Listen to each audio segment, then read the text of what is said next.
Ladies, gentlemen, Swifties, welcome to the Don't Care Didn't Ask podcast, where I give you football opinions as well as other stuff. Listen, the other stuff is probably on the way. When we started the podcast, we were trying to shoot for okay, we're going to cover NFL stuff and then, random miscellaneous things another day in the week. But the NFL it's so jam-packed and there's always something happening. We're going to get to more stuff. We're going to talk about more than just football, but just probably not during the NFL season, unfortunately. Anyway, without further ado, let's get into where I was right and wrong on my five spreads last week. I put out a quick little episode because I couldn't really get to a full episode last week. So I put out a quick episode with 5 that I liked. I'm going to do that every week. And so let's get into it. I had Baltimore minus 7.5 versus the Colts. I said no Richardson. They're not going to be able to get this done at Baltimore at home. That was wrong. No Richardson, no problem. Colts went in to Baltimore and upset them at their home field. One of my good buddies who's a Colts fan definitely let me have it today. I was wrong. I'll swallow that. Week 3, 2022, the Colts upset the Chiefs. Week 3, 2023, the Colts upset the Ravens. So you know what? Maybe we just give the Colts benefit of the doubt, automatic win, or whatever the spread is in Week 3 next year and on. Carolina at Seattle. Seattle minus 5.5 is what I had. I said no brainer. It was a little bit more of a brainer than I anticipated. Carolina made it kind of hard on them, made them sweat it out, but in the end, 37-27, Seattle covers the spread. I said no Bryce Young, but I failed to realize that Andy Dalton is a veteran guy, and he did make it a little harder on the Seahawks. I do worry for the Seahawks defense, but as far as their offensively as they're concerned, they look all right, but I'm waiting to see them face some really good competition to see how that plays out for them this season. Titans at Browns. I had Titans money line. That was plus 150. That was did not pan out. Titans offense worse than I thought. Defense worse than I thought. I don't know what to make of that team. Throughout the first 2 weeks, I kind of flip-flopped on them. I thought they sucked, and I thought they were good. Now I think they suck again. I don't know. I'm going to have to let that kind of play out with them. I'm not sure what they're doing at all. Derrick Henry had 2 fantasy points this past Sunday. And I thought they were going to try to keep the ball on the ground away out of Deshaun's hands. I didn't watch the game too intensely, but, I mean, you'd have to expect they do something like that. I don't know what happened. Patriots at Jets. Patriots, minus 2.5. That was probably the easiest bet of the weekend. The Jets with Zach Wilson versus a Belichick scheme. Not going to work out. Pretty sure it was a low-scoring game, like 15-10 or something, but that's how that shook out.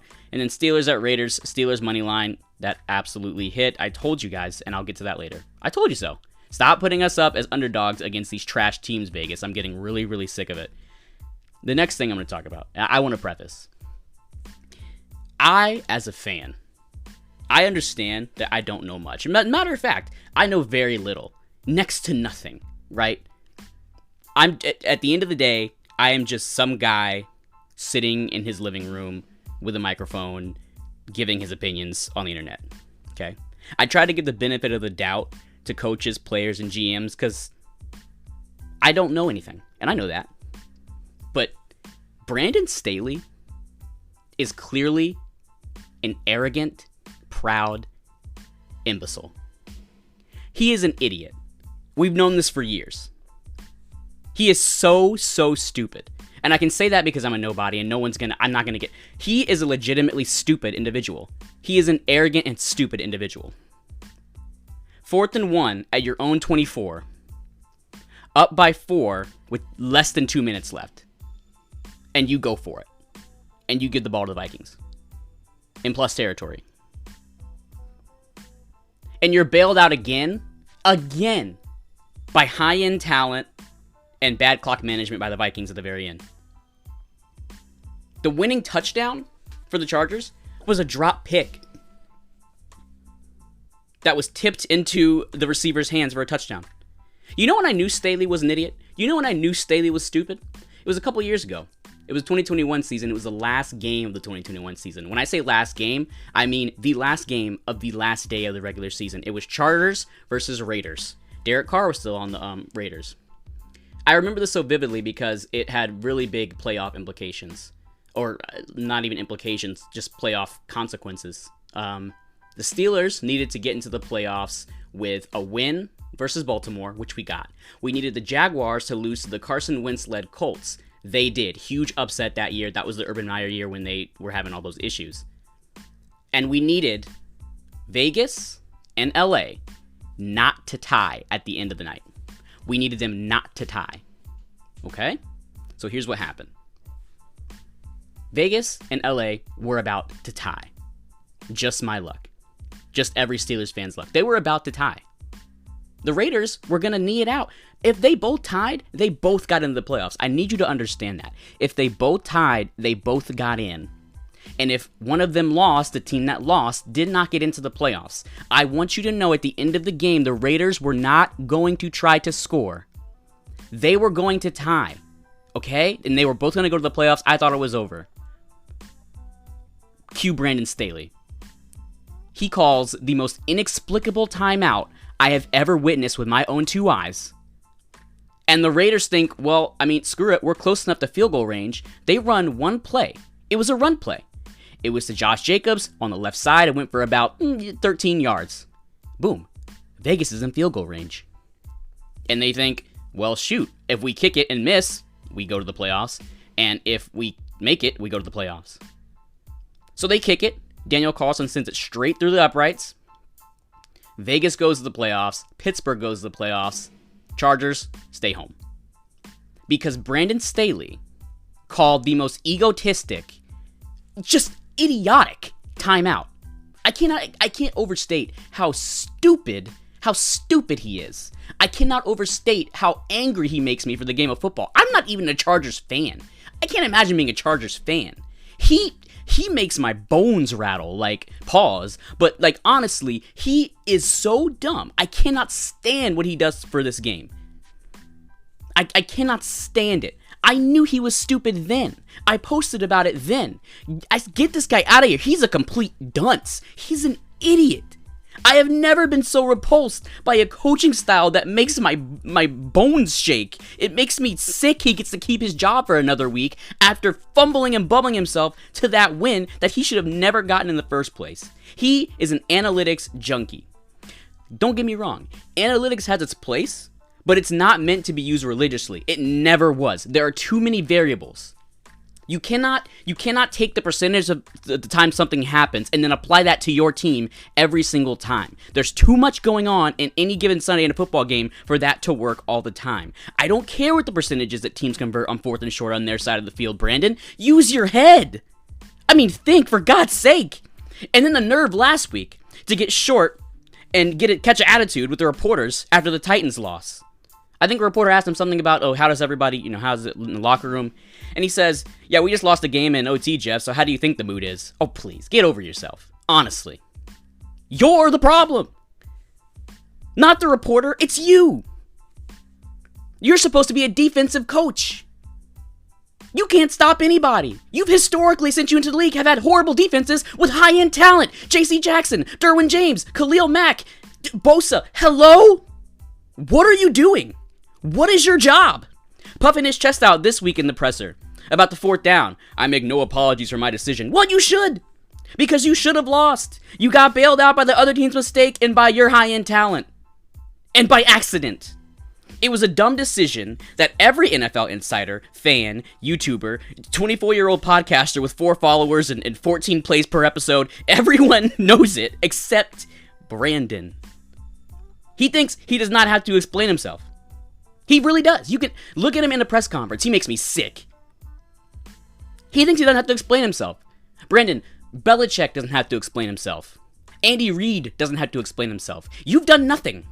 Brandon Staley has done nothing but make stupid decisions that waste his generational quarterback's talent and everyone else's time. I am disgusted that he got away with that and that he should be fired anyway. Straight up. He should be fired anyway. And I know everybody is saying this, but this is just ridiculous at this point. What is he doing? What is he trying to prove? It's gotta be the most head case coaching job I've ever seen in my life. And people say that Urban was bad. Yeah, Urban was bad, but in like he didn't care and he was just totally out of it and never wanted to do it from the jump type of way. Staley is an egomaniac. It is clear that he's an egomaniac, analytics nerd, who literally cannot coach a football game to save his life competently. It's incredible. You have arguably the most talented roster in the NFL. One of the most talented rosters for the past 2 to 3 years. And you make dumb decisions that can't even get your team in the playoffs. All you had to do 2 years ago was not call a freaking timeout. Honestly, it blows me away. It blows me away. Let's hope that, here's hoping he gets fired soon. I hate to wish things on anybody, but he really makes me mad because I love the game and I hate to see what he brings to the game. I hate it so much. Whew. Moving on. Taylor Swift at the Chiefs game. If you haven't heard, yes, I know. Listen, I think that's fun news. Taylor Swift dating Travis Kelce. Football's for everyone. Let's let the Swifties enjoy it. Let the media outlets post about it. Why, when I go on a comment on a post about it, is a bunch of guys saying, "Oh, yeah, this is the new Dion. We should have stuck to Dion, and we should have just we keep posting about football and sports." This is about football and sports. This is the biggest tight end on one of the biggest teams in the biggest league in America, dating the biggest pop star on the planet. Yes, it's going to get coverage. Cope. It makes us look pathetic getting so upset about this, guys. It really, really does. It's incel behavior.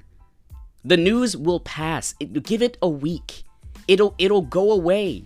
Stuff like this always happens, but this time we're getting all up in arms about it, and I guarantee you it's because it's Taylor Swift. People just, they don't like her for whatever reason, and the bigger issue is, I'm going to be completely honest with you, the bigger issue is, and I posted about this earlier, and this is kind of a tangent in terms of this episode, the bigger issue is, a lot of these sports fans, a lot of these male sports fans, you guys just don't like women. I'm going to be completely honest with you. Because a lot of you guys, the same people getting so upset over this are the same people that have something to say when the ESPN or anybody posts about the WNBA. There was a female coach for the 49ers a few years ago, caught some heat. The female refs, they always... Same guys. Every time a woman is involved, you guys have something negative to say. That is so loser mentality of you. I can't even explain it to you. You just have to grow up. Like, your brain has to develop some. Figure that out. But back to the smaller kind of issue that this all stemmed from. Not even an issue, just a occurrence. If they break up, though, the song is going to be legendary. I saw a tweet a couple days ago from Bailey Carlin on Twitter at Bailey Carlin, BW Carlin. I can't get over the situation Kelce's gotten himself into. He's faced with getting destroyed lyrically, getting called a distraction for the team, and millions of women turning on him in absolute glory. If it works out, I wish him the best. Yeah, honestly, this is a bold move, bold strategy, Cotton. This is a gamble, but I think it's fun. Swifties, welcome to the NFL. It sucks most of the time. You're gonna get upset if you're invested, but hey, you're here, and that's cool.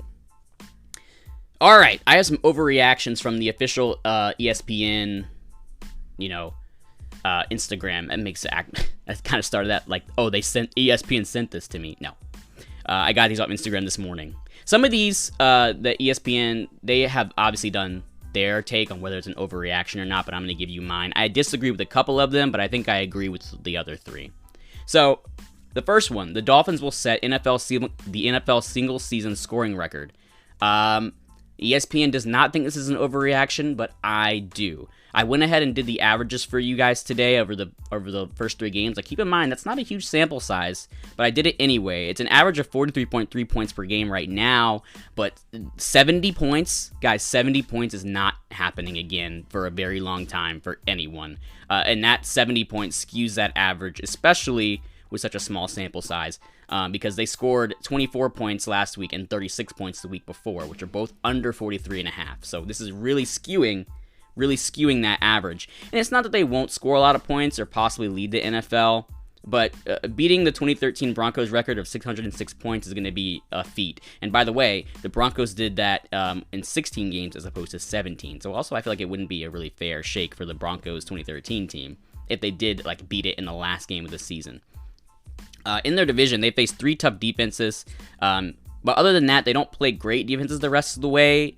And I think they likely clinch playoffs before week 17, maybe even 16. They won't be, week 18 because of the bye. Week 18, maybe even 17. I don't think they're lighting up the scoreboard in the final weeks. They're on pace. Okay, according to average, they're on pace to score 736 points, which would blow the record out of the water. But you can't go by the average right now. I think that's an overreaction. Second overreaction or not, New Year, same Dallas Cowboys. If you know me personally, you know I cannot stand that team. You know I can't stand the Cowboys, as a lot of people can't. And as much as I can't stand their place in the NFL zeitgeist, or most of their fans, sans Shelby, I know you're watching, love you. I think this is an overreaction. Look, the Cowboys looked really, really great for 2 weeks. Their defense is flying around. Their offense looked really, really good. Great teams sometimes drop easy games, man, especially in the NFL, any given Sunday. It's going to happen. I wouldn't overreact if you're a Cowboys fan. I wouldn't overreact if you're an NFL fan. I know everyone who's not a Cowboys fan wants to be quick to say, oh, look at the Cowboys thing again. Let's stop. Let's think about it for a second. It is week 3. Chiefs lost week 3 last year to the Colts. They won the Super Bowl. So, unfortunately, Dallas is fine right now. They'll bounce back. The next one, Bears are favorites to land Caleb Williams next year. Not an overreaction. The Bears are bad, straight up. They probably want to move on from Justin Fields. Fields probably wants to move on from them. Simply put. The Colts are the best team in the AFC South. That, unfortunately, is an overreaction.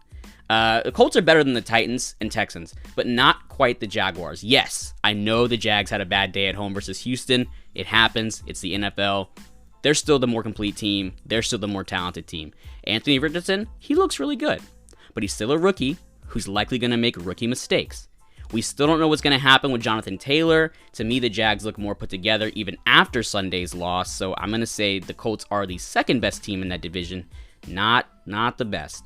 And then the last overreaction, or not, Will Levis will be the Titans starter by November. I don't know. I'm going to say that's an overreaction. There's still a lot of questions about that offense. They've always felt reluctant to kind of move on from Tannehill for whatever reason. Maybe they let Will Levis redshirt this year before throwing him in there. But I would just say overreaction, just kind of defaulting that way. Let's quickly talk about the Dolphins and the Broncos. 70 points. 70 points. I honestly could not believe what I was seeing. I've never seen 70 put up in my life in real time. That's something. Well, the last time it happened, I had a friend DM me. It was like in like the 60s. The last time that happened, that just doesn't happen. They were 2 points off tying their record. They could have kicked a field goal to break it, but Mike McDaniel, I guess, decided to be nice. And oh, by the way, without Jalen Waddle, their wide receiver too, who is heavily featured in the offense across from Tyreek Hill. I don't even know how that's possible. I didn't even think that could happen in the modern NFL. For the Broncos, if you're the Broncos, you have to have historically given up to allow that many points. I mean, historically. I mean, very end of the game, you have Chosen Anderson torching Pat Surtain, who's one of the best corners in the league, for a deep bomb touchdown. I mean,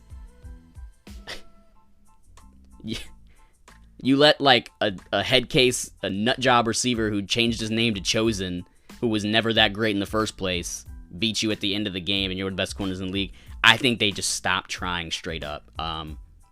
Sean Payton's talking all that junk about Nathaniel Hackett's coaching tenure, and it doesn't look good. I don't know what's up with the Broncos. Russ hasn't looked bad. Sean Payton's a great coach usually. I don't know. I don't know what's up with this team. Are they cursed now? I have no clue. But the ride for the Broncos is not. It has stalled out. The car has flown off a cliff. It's bad. It's bad for them. The Steelers. I told you I was gonna get back to it. First off, I told you so. Second week in a row. Second week being underdog to teams that I feel are worse than us. Canada was elevated, and this is from a Instagram post that was sent to me and that I saw a couple times. Don't really know what the source behind this is. I don't know if this insider got this and it just came out. Matt Canada was elevated to a more prominent role in the offense, and that was scary for me at first. I thought, okay, either this is going to be forever, or it's never mind. I'm gonna stop. But that was scary at first. But watching the game, the Steelers' offense producing, that was new. Hadn't seen that in a few years. it was good. I enjoyed it. Defense did their thing. Pickett looked a lot better. It is the Raiders defense, which is not great, but it's a good sign. Najee Harris still looks worse than Jaylen Warren. Jaylen Warren needs to be the number one back there. I make it a point not to overreact. This has gone on long enough. He is clearly better than Najee Harris. Very clearly, he's better than Najee Harris. It's not stylistic at this point. Najee is not as good as him. Just point blank period, straight up. They need to run Jaylen Warren consistently. Stop with the disrespect versus less competent teams and organizations, Vegas. Come on. You know what? Vegas probably does that because they want most of the money on the home team. I got you, Vegas. I got you. You're not letting one get one over on you. And lastly, I just saw this as a post this week. The Steelers plane situation. They were flying back or something, and their plane was supposed to land like at 5 a.m. or something back in Pittsburgh. They had to land or something, and then they weren't back. We go to Houston this week. I don't know if that kind of lag is going to affect the team in any way. We'll have to see. But Houston is a team that scares me to cover, and flat out win outright. They're playing real feisty, is what I'll say. I guess I won't say well because the Texans, but I mean, you saw the 37-17 rout of the Jags, which is brutal. Monday night, you had the Eagles at the Buccaneers. Eagles took that, was 25-11, and that's pretty standard. I don't think we can glean much from that game other than it is exactly what we thought it was. Rams at Bengals was a bore, to be honest with you. But the Bengals look like maybe they're getting back on track. I think I saw a quote from someone in the Bengals organization, maybe Zach Taylor, saying, good to go. We're back on. The calf wasn't an issue today. So maybe Bengals back on track. We will see. That's it for today, guys. As far as fantasy, Devin Akane is of course going to be a big pickup from last week. He's probably not scoring 51 points again, but he's definitely going to be a good pickup. I think the Dolphins plan to use him a lot more often. Really, my condolences if you were going up against him or Mostert, or God knows if you were going against both of them. That's just really, really unlucky. But I won in 5 out of 6 leagues, so woohoo. So we're feeling good. Had a good day. I hope you guys had a good day, and I will see you guys later.